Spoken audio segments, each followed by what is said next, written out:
मूर्धनी स का क्या है, तो मूर्धनी स क्या होता है, मुख से उसका उच्चारण स्थान होता है, ठीक है ना। और दंती स क्या होता है, दंत से होता है, इसलिए उसका क्या होता है, उसको क्या बोलते हैं हम, दंती स बोलते हैं, ठीक है। तो हर चीज़ के पीछे कोई ना कोई तर्क होना चाहिए, बिना तर्क तो होगा नहीं, ठीक है।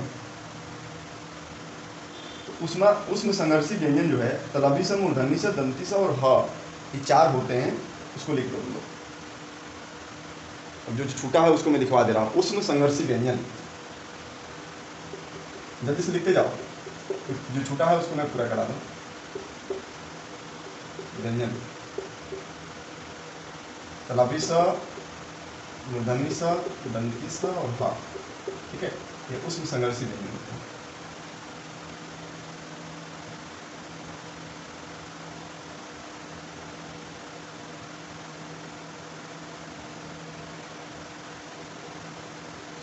ठीक है। एक और क्वेश्चन पूछे हैं कि वह 2 व्यंजनों के मेल से बना होगा, सीधी बात, ठीक है ना। क्या होगा वो, 4 होते हैं वो संयुक्त व्यंजन होते हैं, ठीक है ना। तो वो 2 व्यंजनों के मेल से बनता है, ठीक है।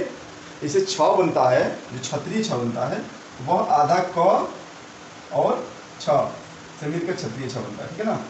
हाँ, इसको मैं नहीं लिखवाया हूँ तो बोलो लिखवा दें, लिखवाए हैं हमको भी तो नहीं लिखवाए, लिखवाएं तो बताओ। पहली बात समझेंगे कि जहाँ हलंत अगर लगा रहता है उसमें जानो कि स्वर नहीं है, सिर्फ ओरिजिनल वो व्यंजन है, ठीक है ना। क्या है, उसमें हलंत नहीं रहेगा तो समझो कि वो, हलंत रहेगा तो समझो कि उसमें स्वर नहीं है। बात समझ में आ रही है मेरी बात। तो ज में जैसे ही हलंत लगा दिए तो उसमें अ जो है वह नहीं है, ठीक है ना। क्योंकि नॉर्मल जो ज में होता है हमारा क्या होता है, इसीलिए सबसे पहला जब कुछ भी पढ़ाई करते हैं तो पहले डेफिनेशन उसका याद रखते हैं। डेफिनेशन याद रहेगा तो हमारा जो है ना आसानी से हमको समझ में आएगी, ठीक। तो क्या होता है, य में क्या होता है कि आधा ज होता है, ज में हलंत होता है, और लास्ट में क्या होता है, य होता है, य नहीं होता है, य अलावा य नहीं होता है, य होता है। य पता है कौन सा, चचा में लास्ट में जो य होता है ना वो होता है, इसीलिए इसको क्या बोलते हैं, ज्ञ बोलते हैं। क्या बनता है वो, ज्ञ बनता है, ठीक है। जो नहीं लिखा होगा उसको लिख लो। 2 लिखवा दिया, क्षत्रिय छक लिखवा दिया, क्षत्रिय छक लिखवाया हूँ, हाँ ठीक।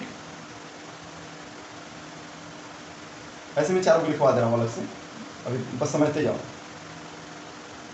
मैंने लिखवाया था क, ग, ज और फ, जो नीचे बाएं उसके स्टार्टिंग में नीचे जो है वो बिंदी रहता है जिसमें, ठीक है ना। 4 में लिखवाया था क, ग, ज और फ, ठीक है ना। ये कौन सी ध्वनियाँ होती हैं, मैंने आप लोग लिखवाया था अरबी फारसी लिखवाया था, अरबी फारसी वाला लिखवाया था, नहीं लिख रहे तुम लोग इसको भी। हाँ, मैं विदेशी भी लिखवाया था ना कुछ, ये उपसर्ग नहीं बाबू, मैंने इसी में लिखवाया था वर्णमाला में।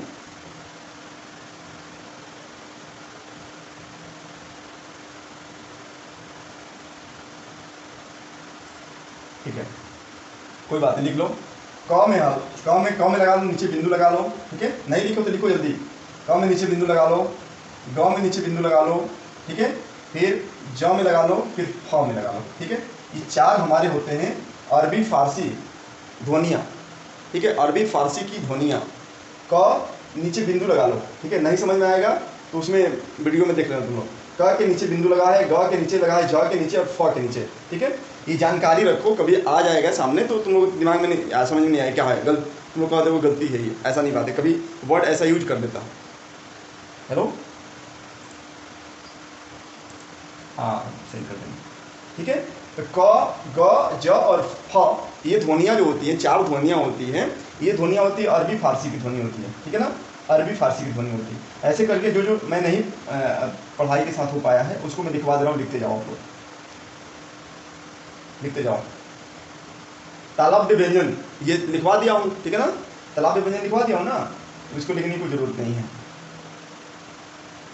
कौन सा वर्ण घोष नहीं है, आप लोगों में घोष अघोष, ठीक है ना। फिर अल्प घोष, पूर्ण घोष, क्या क्या लिखवाया था, तो ये सब याद किए हो कि नहीं आप लोग, तो बताओ। हाँ हाँ, ठीक है। तो अघोष में बताना, अल्प प्राण ध्वनियाँ बताया था मैं, ठीक है ना, और घोष बताया था, घोष बताया था, ठीक है। ये सभी क्वेश्चन जो है पूछता है। तो क्वेश्चन पूछ रहा हूँ एक कि कौन सा वर्ण घोष नहीं है? र, त, ल और ड, चारों में से बताओ। र, ल, त और ड, इसमें से कौन से घोष नहीं है? बोलो। कौन से वर्ण घोष नहीं है, घोष वर्ण नहीं है, ठीक है। र, ल, त और ड, बोलो। याद नहीं है तो नहीं समझ में आएगा। इसको अच्छे से याद करना आप लोग, ठीक है ना। बहुत टेक्निकल होता है, बहुत मतलब छूट जाता है, अच्छे से लोगों को छूट जाता है। तुम लोग तो अभी पढ़ रहे हो। हिंदी वर्णमाला में व्यंजनों की संख्या, अनुष्का, हिंदी वर्णमाला में व्यंजनों की संख्या बताओ, टोटल व्यंजनों की संख्या। 36? गलत है। रोमिन, क्यों सुन नहीं रही हो क्या क्वेश्चन? एक बार बोल रहा हूँ सुनो। हिंदी वर्णमाला में कुल व्यंजनों की संख्या बताना है। चलो काजल तुम बताओ।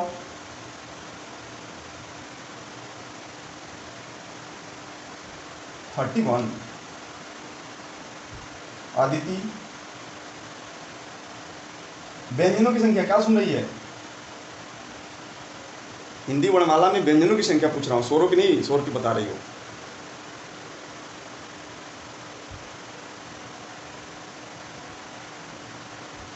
हाँ 33। इतना समय लगेगा तो मैं यही समझूंगा कि देख के बता रहे हो तुम लोग, ठीक।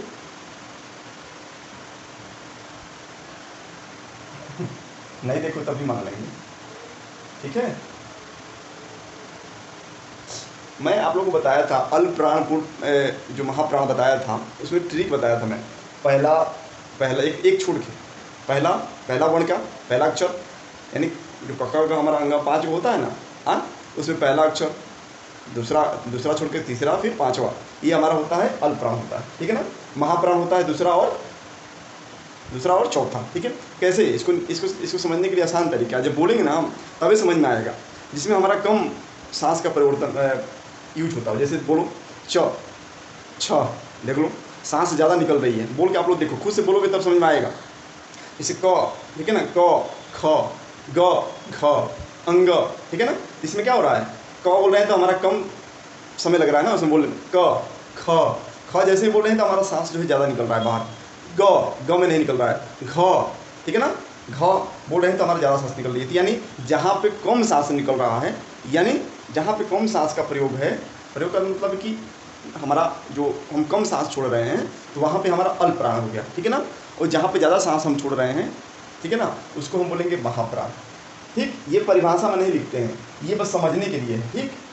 बात समझ में आ रही है? हमको भी कोई टीचर समझाया था जब हम पढ़ रहे थे तब, तो वो याद है आज तक हमको, भूले नहीं है। ऐसी अघोष सघोष जो होता है ना, उसमें भी होता है, उसको भी मैं समझा रहा हूँ। ये समझ में आ गई? ये समझ में आ गई? बताओ जल्दी, ठीक है।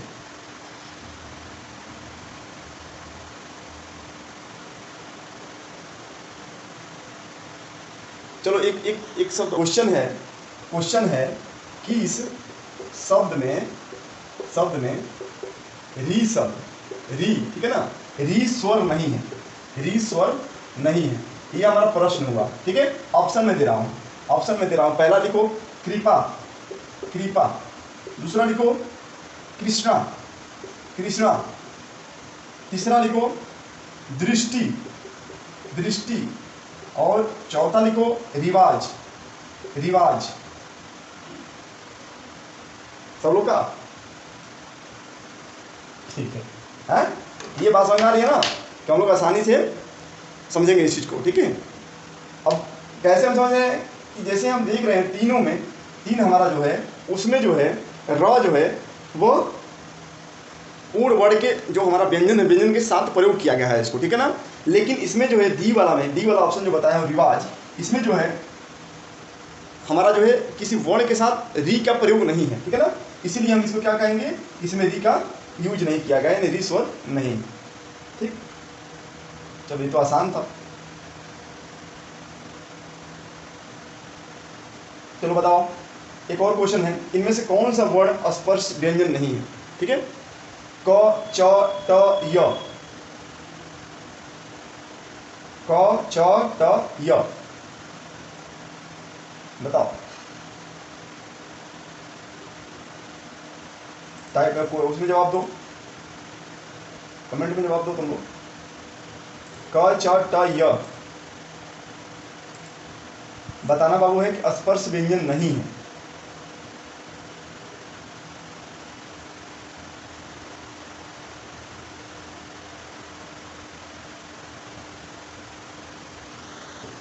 हिंदी की स्पर्श घोष महाप्राण, हिंदी के स्पर्श घोष महाप्राण, ठीक है, घोष देखो क्या कर रहा है, हिंदी की स्पर्श, स्पर्श भी है कौमा, घोष भी है, महाप्राण भी है कौमा, दंत भी है, ये चारों, ठीक है ना, चार है ना, ये चारों चीज वाला कौन सा व्यंजन शब्द है? ऑप्शन में दे रहा हूँ। मतलब कहने का मतलब वो स्पर्श व्यंजन भी होना चाहिए, घोष भी होना चाहिए, महाप्राण भी होना चाहिए और दंत भी होना चाहिए। ठीक है, तो उस व्यंजन ध्वनि का नाम बताए। थोड़ा सा दिमाग लगाओगे जल्दी आ जाएगा, थोड़ा सा दिमाग लगाओगे जल्दी आएगा। ऑप्शन दे रहा हूँ, भ, भ, द, थ और ह। जल्दी जवाब दो। तो बस इसमें कुछ दिमाग नहीं लगाना था, पहला काम करना था हमको कि उसमें क्वेश्चन में क्या लिखवाया था, क्वेश्चन में क्या लिखवाया था, पहला तो ध्यान देना था कि दंत व्यंजन होना चाहिए। ठीक है ना, तो बस दंत होगा तो दो बात हो गई कि तो थ से थर्मस होगा, कि से 10 दबात होगा, और दो तो छट गए, और दो तो छट गए इसमें। अब हमको देखना था इसी दो में से, अब दो में से हमको एक बस देख लेते तो समझ में आ गया। अभी बताया हूँ महाप्राण, हाँ, तो महाप्राण भी होना चाहिए। हेलो, 10 से दबात में थ से थर्मस होगा आंसर ना, क्या दल क्यों तुम लोग, जाओ गलत हो गया सबका, सबका गलत हो गया। अभी महाप्राण पढ़ाया हूँ, अभी महाप्राण पढ़ाया हूँ। महाप्राण क्या होता है, सेकेंड वाला होता है, अभी पढ़ाया हूँ, तब भी सबका गलती, बताओ, सब देखा देखी कर दिए। हाँ अनुष्का, सबका गलती हुआ ना, इसमें कुछ देखना नहीं था बाबू, सुनो, इसमें वो थोड़ा दिमाग लगाना था हमको। क्या लगाना था, पहले हम देखो ऐसे ट्रिक से बनाते हैं, जब परीक्षा देते हैं ना, तो परीक्षाएं में जब क्वेश्चन पूछा जाता है तो ऐसी छोटी छोटी गलतियाँ, सब जानकारी है, सब याद है हमको, लेकिन हम गलती कर जाते हैं। ठीक है ना, गलती कर जाते हैं। इसमें क्या करना था हमको, भ को छांट देना था पहले ही, फ को छांट देना था पहले ही। अब हमको सिर्फ दो में देखना था, और दो में अब हम कोई भी एक चीज़ लिख लेंगे। ठीक है ना, महाप्राण होना चाहिए, महाप्राण होना चाहिए।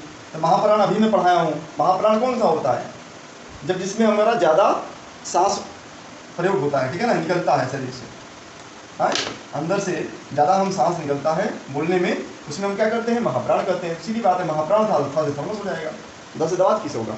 एक और क्वेश्चन पूछ रहा हूँ, ऐसे ही टाइप करेगा, बताना तुम लोग, वह कौन सा वर्ण है, वह कौन सा वर्ण है जो स्पर्श व्यंजन हो,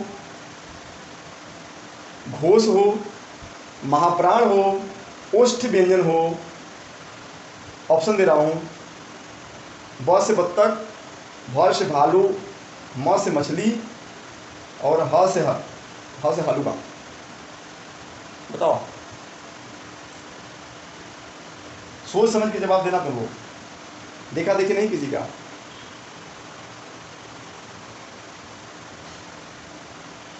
स्पर्शी ध्यान, स्पर्श जैसे किए तो हमारा क्या हुआ, एक ह बोले थे अलग से, वो तो खट गया, पहले ही हट गया। दूसरा था स्पर्श व्यंजन तीनों है, ठीक है ना, तीनों स्पर्श व्यंजन है, तीनों ओष्ठ व्यंजन भी है। अब यहाँ दोनों जगह पे भी कोई मतलब नहीं। हाँ, अब हमको देखना था, क्या देखना था कि वह महाप्राण होना चाहिए, महाप्राण होना चाहिए। तो हमारा आंसर क्या होगा, महाप्राण, यानी फ क्या होगा हमारा, महाप्राण होगा। ठीक है ना, फ क्या होगा, तो महाप्राण होगा। जिसका फ आंसर है उसका सही है, सिर्फ फ आंसर देने वाले अनुष्का है बस, और सब गधैया गोल हो गए। हाँ, रटने वाला पढ़ाई करोगे तुम लोग, ऐसे ही रटते चला जाओगे। क्वेश्चन पूछने का तरीका अलग अलग हो सकता है। ये बताओ, तुम सोचे हो कि पहले जैसा क्वेश्चन आएगा, अभी और क्वेश्चन कठिन बनाया जा सकता है इसमें। ठीक है ना, ऐसा वर्ड शब्द यूज कर दिया। बनाते हैं लोग क्वेश्चन क्या करते हैं, इसी में से बनाना है, तो चेंज होने वाली चीज़ तो है नहीं। एक बार हम याद करें तो क्या घोष अलग हो जाएगा, अगले साल घोष अलग हो जाएगा, अगले साल घोष अलग हो जाएगा, ऐसा नहीं है ना। जो अभी तक आप लोगों को पढ़ाया हूँ सब चीज़ कोई चेंज होने वाला है नहीं। एक बार अच्छे से पढ़ लो, जीवन भर वही रहेगा, जीवन भर वही रहेगा, ठीक है। इसीलिए अच्छे से पढ़ो, इसीलिए अच्छे से पढ़ो उसको, तब गलती हो गए।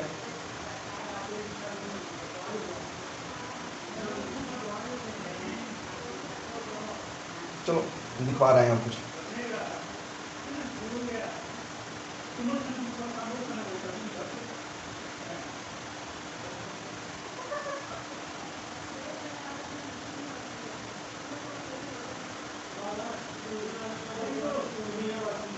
इसलिए पढ़ाता हूँ, इसलिए मैं उसे अपने आम भाषा में बता देता हूँ, लेकिन लिखना भी है, ठीक है ना। उसको लिखना परीक्षा में आ जाएगा लिखने के लिए, ठीक है ना। तो उसको सिस्टमिक तरीका से भी लिखने का अपने भाषा में, कोई जरूरी नहीं है कि मैं जो लिखवाया हूँ वही चाहिए हमको, ऐसा कोई बात नहीं। और कहीं भी पढ़ाई करो, अपनी भाषा में पढ़ाई किया करो, उसका आंसर दिया करो, ठीक है। समास रूढ़ शब्द किसे कहते हैं अदिति, समास रूढ़ शब्द किसे कहते हैं?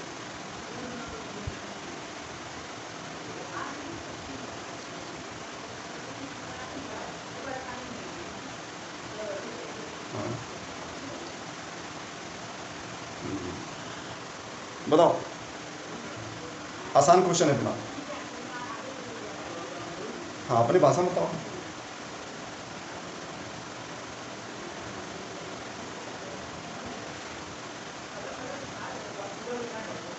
संस्कृत से लिया गया है,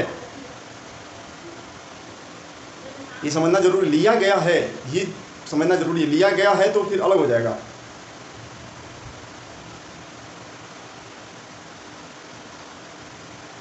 हाँ ज्यों कहते हो, ज्यों कहते हो मतलब वहां से लिया गया नहीं, जैसे कि तैसे प्रयोग कर दिया गया है, ठीक है ना। वही हमारा तत्सम शब्द होता है, ये दोनों में अंतर होता है, ठीक है ना। ज्यों का त्यों ले लिया गया, ज्यों कहते मतलब कोई परिवर्तन उसमें नहीं है, ये ध्यान रखेंगे इस शब्द को। मतलब हमारा जो तत्सम शब्द होता है वह संस्कृत शब्द से लिया जाता है, वहाँ से ज्यों का त्यों मतलब उसमें कोई परिवर्तन नहीं करके ज्यों का त्यों, इसीलिए डेफिनेशन में क्यों प्रयोग किया गया, ज्यों त्यों जरूरी था उसको प्रयोग करना, इसीलिए कोई इंपॉर्टेंट चीज़ होता है जो कि हम उसको नहीं भूलना चाहिए, ठीक है ना।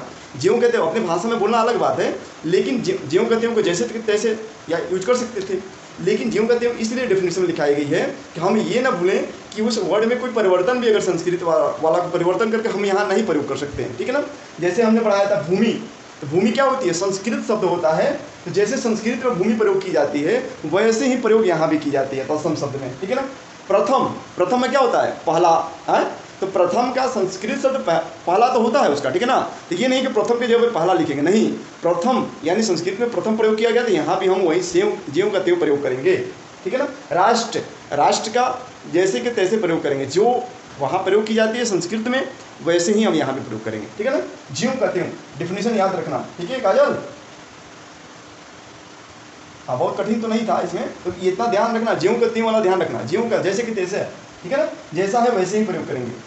तद्भव शब्द, रोमी तद्भव शब्द, ठीक है। अपोजिट विलोम शब्द अलग हो जाता है, अपोजिट नहीं बोलेंगे उसको, बोलेंगे पर्यायवाची शब्द होता है, ठीक है, पर्यायवाची, ठीक है, समझ में आ रहा है मेरी बात। पर्यायवाची कहते हैं उसको, विलोम शब्द नहीं, विलोम शब्द दूसरा हो जाएगा ना, उसका उल्टा हो जाए, दिन का रात, दुख का सुख, ये अलग हो गया। इसको बोलते हैं पर्यायवाची शब्द बोलते हैं, यानी कहने का मतलब है कि वो संस्कृत शब्द, करने का आंसर क्या है, उसका डेफिनेशन क्या है, तद्भव शब्द का डेफिनेशन है कि संस्कृत शब्द का परिवर्तन रूप मान लेंगे इसको, ठीक है ना। संस्कृत शब्द पहले था, उसका परिवर्तन रूप है, उसको हम तद्भव शब्द कहते हैं, ठीक है। जैसे हिंदी की प्रकृति के अनुरूप ढाल दिया जाता है, कहने का मतलब है कि वो पहले संस्कृत में उसका प्रयोग कुछ होता है, भूमि है, ठीक है ना। भूमि को हम अगर हिंदी में उसको क्या करेंगे, धरती भी यूज कर सकते हैं, ठीक है ना। काम मैं लिखवाया था, उदाहरण कुछ काम लिखवाया था, तो उसका क्या होता है, कार्य होता है, ठीक है ना, संस्कृत, तो कार्य का इसे यहाँ पे क्या कर रहा है, काम यूज कर रहा है, ठीक है ना। ऐसे करके मातृ होता है, ठीक है ना, संस्कृत में क्या होता है, मातृ होता है, तो मातृ का परिवर्तन रूप क्या हो जाएगा, हिंदी में माँ होता है, ठीक है ना। यही था ना, एक दो उदाहरण लिखवाया था मैं, ठीक है। रूढ़ शब्द किसे कहते हैं, रूढ़ शब्द किसे कहते हैं, आदिति।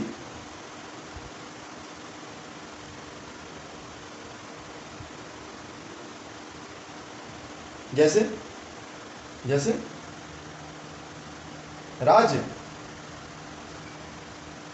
अच्छा, कोई भी शब्द प्रयोग करेंगे तो हमारे दिमाग में वो क्लिक होनी चाहिए, ठीक है ना, वो क्लिक होनी चाहिए, ठीक है। कुर्सी हमारे हम जब कुर्सी शब्द प्रयोग कर रहे हैं तो उससे का मतलब यही होना चाहिए कि वो बैठने वाली कोई चीज़ है, ठीक है ना, जिस पर हम बैठ सकते हैं। हाँ, समझ आ रहा है ना। फूल, फूल क्या होगा, ठीक है। चारपाई, ये सब मैं बताया था, मतलब किसी विशेष के लिए प्रयोग किया जा रहा है, ठीक है ना, उसे हम क्या कर सकते हैं, रूढ़ शब्द बोलते हैं।